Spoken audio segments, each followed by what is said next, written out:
આપ જોઈ રહ્યા છો સત્યનો સાગર ન્યૂઝ। બોલમાળી અંબે જય જય અંબેના નાદ અત્યારે માર્ગો ઉપર ગુંજી રહ્યા છે। મા અંબાના ભક્તો અંબાજી તરફ જઈ રહ્યા છે।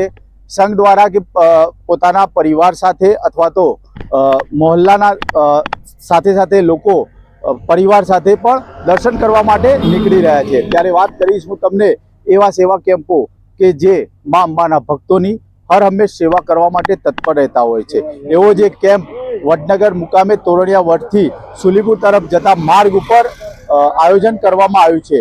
તો તમને હું વાત કરીશ કે હાઈકોર્ટ ઓફ સધી જે વડનગર મિત્ર મંડળ છે એ લોકો દ્વારા અત્યારે ચા નાસ્તાની સગવડ કરવામાં આવી છે, સાથે સાથે આરામ વ્યવસ્થાની પણ સગવડ કરવામાં આવી છે। તો વધુ વિગત આપણે અહીંયા કેમ્પના આયોજકો દ્વારા જાણીશું। શું નામ છે આપનું? પહેલા દશરથ પ્રજાપતિ।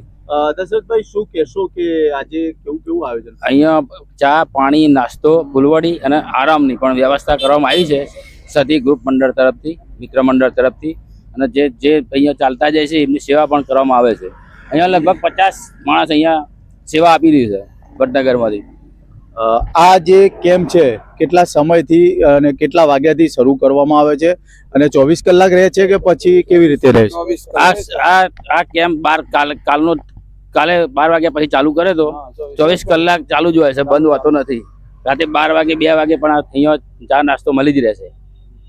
કેટલા સ્વયંસેવકો દિવસે અને રાત્રે અલગ અલગ રીતે હોય છે? 25 ની ગેંગ આવે છે, 25 દિવસે 25 રાત્રે ચાલ્યા જ કરે છે ત્યાં।